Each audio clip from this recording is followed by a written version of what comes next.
Baldur's Gate 3 inspired me to design my own Misfit crew for an animation. This is part 2 of a design series, so if you want to start with part 1, or don't know what Baldur's Gate is, check out this video right here. Regardless, if you've been around the internet lately, a lot of people have been captivated by different Baldur's Gate companions. Many of the thirst traps on TikToks would attest to that, if you can find them through the shopping channel style marketing now plaguing the platform. Anyway, I want to capture some of that design success for my protagonist of my animation short. But I thought, why not make this interesting? By trying to do that in 1 hour, then in my normal work period, which turned out to be 70 plus hours, and see what I can create. This includes not just making the characters, but the turnarounds.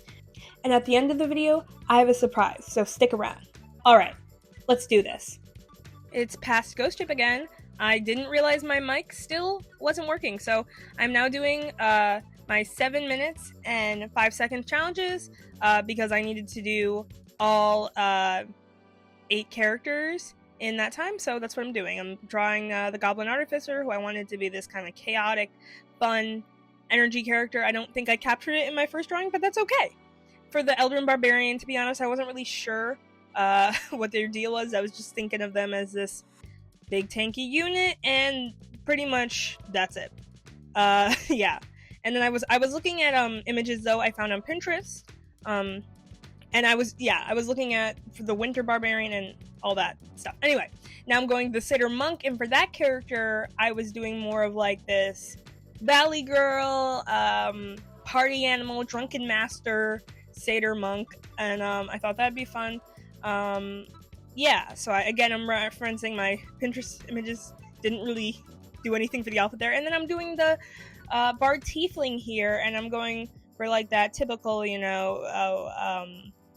can't even speak, that typical, like, Tiefling seduction thing, yeah. So, I obviously didn't get, like, super deep into my character designs there, so now we're gonna do the, 70 plus hours design. So I'm going with the Goblin Artificer first. I based a lot of my design off of the many images I found. So I was trying to emphasize the fact that she's like this maker, she's this tinkerer. So I decided to give her like a work, like a thick wet leather work, I don't know, I guess apron. I wanted to use the other tinker word. And then, okay, so my first pass, I really do like. I think it's very cute. I love the big ears, all that stuff.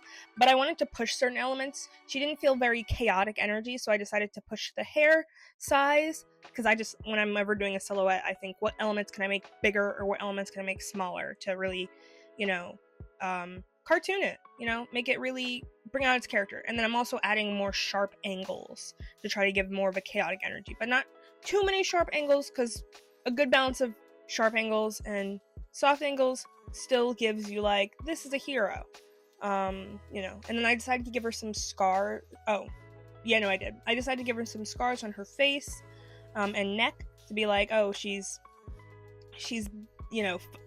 burned from her experiments. And then I'm trying to play with extra like extra storage space she would have, extra like her backpack, and then I eventually decide on a little pouch, and then I'm like, oh, maybe I should give her a hammer on her side or on her pack or something, and then I'm like, nah, if she needs a hammer, she'll just take it out of her pack, it's fine. And then I start doing the liner. I changed the background to a darker color, just because whenever I'm doing, honestly, I think it's a good first step, because whenever you're adding color or drawing something, the background's not, when you do the finished background, it's not going to be completely white. So adding that gray kind of gives you like a mid-tone kind of an estimation of how those background colors might be. And now I'm going with the colors. At first I was thinking maybe a green goblin, but then I ended up doing this gray color, and I liked all the different browns I brought in to kind of make them feel like they're like this, honestly, kind of makes me think of like, I don't know, if you haven't played this game, you won't get the reference. Oh, I'll put an image up.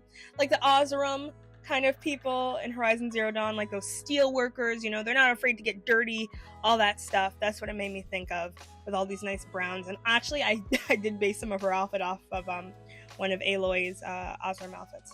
And now I'm doing the turnaround. I started with the 3/4 position for my first drawing, so it's a lot easier going from 3/4 to front view, which is really nice. Yeah, so I start doing that, making my turnaround. And I do keep the backpack separate from the drawing, from the character drawing, which I think really helped, because then I can have a separate turnaround for character alone, and then turn around with the character with the backpack. And also, one thing I'm noticing too is when I did my front view pose, my front view pose, I noticed something that I had to fix in my 3/4 view pose, the foot position. A lot of times I'll do the splayed out feet when you really should only do that for the, I mean, it's not impossible. I mean, you can stand like that, but the splayed out feet makes more sense with the front view pose and the back view pose. And in the 3/4 pose, you have a foot coming more, one foot to the front, one foot splayed out. I hope I'm explaining it that well. And now we're doing the side view pose, which is always a struggle, a side view face.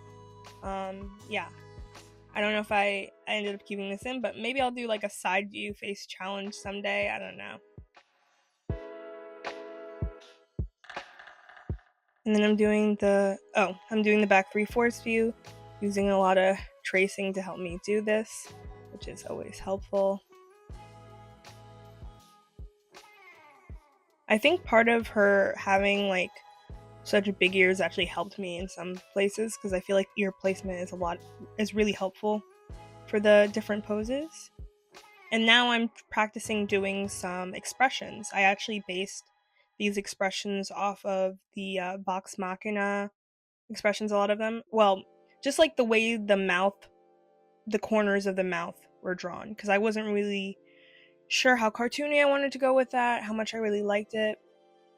And I looked at how Vox Machina did some of their expressions and based some of those off of that.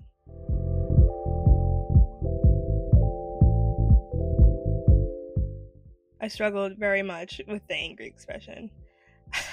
I was trying to do that kind of anime angry, gritting your teeth mouth, and I was struggling. So...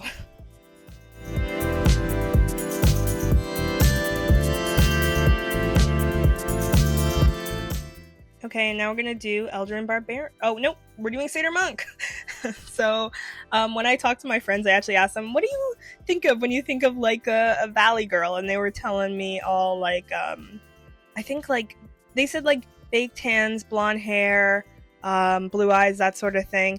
I wasn't gonna do a tan skin here. Honestly, I could have, but I just decided not to go for it. But I did decide to give her, I kind of wanted to give her like valley girl / nature kind of like the thing, so I decided to give her like a big flower in her hair. And I found this like really great flowy hairstyle, and I combined that with like I guess braided pigtails, not braided pigtails, braided, I guess that's what it is. And I gave her a horn style that I would totally regret later when I was doing the turnaround, but I still really like the way it looks. Yeah, and I just gave her that simple kind of, gives me like toga-ish vibes outfit. I looked at the, like that one satyr art image that always pops up in like, when you look up satyrs in like commercial, like not commercial, and like promotional images for D&D stuff. It's like this one image I really associate with it. And then I gave her some red in her design because I wanted her to have like, ooh, passionate nature sort of thing. Like, you know, she has fun partying, a lot of energy, all that stuff. Yeah. And then I also, oh, well, it went away, but I'll add it again later. I end up adding a little bit of orange on the Goblin Artificer. I changed the gold basically to give them more into similar colors. And now I'm doing the Bard Tiefling, which I decided to give like a goth seductress sort of thing. And at first I was gonna have her be shorter, but then I was like, you know what? Let's go a little outside of the mold. She's a tall tiefling woman. Yeah. So I saw one of these images on Pinterest. Somebody I think they added some mod to do this, to have all these cool like necklaces and stuff dangling from the horns, and I really like that. And then I was really struggling with what I wanted her outfit to look like, because I was trying to, you know, find ways to show off some skin, but didn't feel unbalanced, and it's something that felt sexy, but also from the time period is what I was trying to do. That's what I was trying to do. Yeah. And then I draw her loot, and I still haven't drawn her shoes yet. That'll also be a fun struggle when I get to it. Oh my gosh, I still haven't drawn her shoes, and I see I'm starting to do the line art, but I'll remember it eventually. I think I remember it when I get to it, actually, and I'm like, shit, I didn't draw her shoes. Oh my god, oh my gosh, okay. Just reminded me of something I still haven't done, even though I keep saying I need to do it, but that's okay. We'll figure it out. Yep, now I'm doing the shoes. And this is a real struggle, because at first, you know, when I think of like a goth kind of girl, I think of like those leather high, you know, boots with a bunch of like buckles and zippers and shit, but I didn't want to do all that complicated stuff with this animation, because I'm already making the characters more complicated than I anticipated, so I was like, no. I kept it pretty simple in the end, and, you know, still leather, but I was like, nah. And now I'm going with the colors. I'm using the same gold I used for the Satyr Monk, and which will be added to the Goblin Artificer. I don't think I've added it yet. I actually, what I did was I added it on a separate layer, and then I think I hid the layer accidentally, and I haven't realized that yet, because I'm gonna look back and see the colors aren't there. But yeah, I'm adding these, and I'm trying to decide, do I want to add highlights or anything like that? I think I added a few of them, but I didn't end up adding as many. And then I used the browns in like mostly the shared browns in the color palette to add the sorry, that sound messed me up. I used the shared browns to make the loot. Okay, and now I'm adding the shadows, and now it's Eldrian Barbarian time. So what Eldrian Barbarian was gonna be changed a lot in my mind, actually. Originally I thought of them as the tallest hulking character, but then I thought, you know what, let's make him kind of like a Wolverine type barbarian, like Wolverine. He's small and stocky and strong, so I'm like, let's do that. So I looked up like I think I looked up like bodybuilders and stuff like that. And then I also I thought it was interesting. I thought about how like Helsing, oh my god, this is right name right? Halsin? That's how you say it. Halsin, like in a Baldur's Gate 3. Listen, he wasn't one of my most favorite characters. He was fine. I liked him. He was nice. But it took a while for him to join. He's like this elf that's like very stocky, and I thought of that a lot. Woe to the cultist who tangles with that thick hunk of an elf. When I was making this design, and I wanted them to have, I was debating either Great Axe or Great Hammer, but I decided Great Axe in the end. And now I'm going back in here and trying to add some more sharp angles to the design, make them feel more stocky and stuff like that. I added some scars on their face, and I'm gonna end up playing with their outfit a lot. I wanted to keep the element of like that big, I guess that big like fluffy kind of coat element, something like that, to be like, oh yeah, this person, they're from the cold. They you know, they grew up in an environment that's really cold, and then eventually I end up adding this like fluffy scruff up top there, I don't know, that I found on this one barbarian that looked really cool. But I wanted to keep it like with you'll see when I do the colors. I end up keeping it with like lighter colors, just because the Eldrian Barbarian image I had, no, it's not Eldrian Barbarian, the Eldarian elf character I saw, they were basically, their whole color palette was blue, and it was like blue and white. So I wanted to keep very like light tones than you would expect from like this barbarian character. So yeah. And I play around with the colors for this guy a lot. I start with the same yellow, the same shard yellow. Not yellow, gold. And shared browns. And yeah, I'm just deciding. Yeah, I end up making the boots lighter, which I think was a very good choice. And then I end up doing that. I make the, what are they called? Like bracers? Darker. And I think those were like very good color choices because before I was kind of meh about it. I play around with the colors even more. It takes me a long time to get satisfied with that, and then I go into doing the line art for the Great Axe. And I also try to base the colors off of colors I already have, but for the grays of the axe, I end up coming up with different colors than previously existed.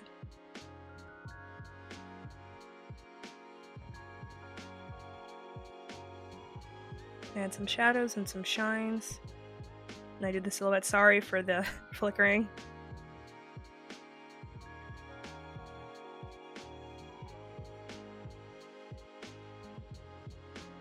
Playing around still more because it doesn't feel cohesive. I'm thinking maybe if I add some more browns, then my Goblin Artificer will feel involved. And then I'm like, okay, I have to change the Goblin's character colors a little bit. Yeah, I play around with the skin a bit. I give it a little bit of saturation. I try changing the shirt. There's too much brown in comparison to everything else. Oh, I went past it really fast. But I basically end up changing the shirt and the book. And that works out really well. And then we again move to the turnarounds. I'm not going to narrate these turnarounds again, since you've already seen me do the Goblin Artificer turnaround. And if you want a more detailed process of my turnaround, no, let me not say that. But I've gone over how I do turnarounds in the past. If you guys want any more information, I would go to the video I always use. Or if you guys have specific questions, you can ask them in your comments. I will mention that specifically doing a turnaround for the Satyr Monk was its own challenge because I had to, think a little bit about, I guess, goat anatomy and how the legs would look placed on a human, I don't know. It was a bit of a struggle, especially the back view and stuff like that, figuring that out. But eventually I did, so I'm going to move along. Well, I'm going to be quiet for now. We're going to zoom past this, and I'll come back with you. I'll come back when we're done with this.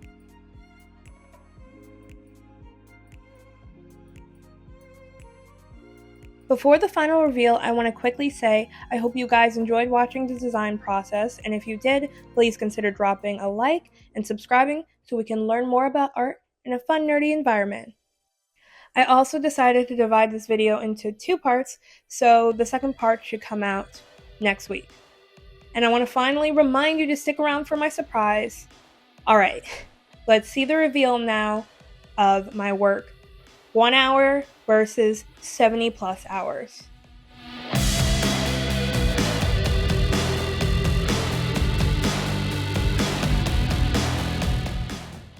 I love how my designs turned out. The colors feel so cohesive. I love all the shape languages, and I love the different body types throughout this design. I'm really happy to see these guys get moving. Again, I really hope you like this video, and if you want to learn more about my design process, check out Dimension 20 Never After Inspired Character Redesign. And if you want to show some extra support, consider joining my Patreon. You'll get access to high-resolution PNGs of behind-the-scene art, time-lapses of set art, your name at the end of new videos, and more. Speaking of, it's time to thank my spooky and salty patrons. You help keep my fellow salt-loving spirits satisfied. And now it's time for me to tell you my surprise. Keeping with the theme of the first video, I am releasing more custom character sheets of my Misfit crew on my Patreon. So if you want to bring any of them into your own campaign, you can.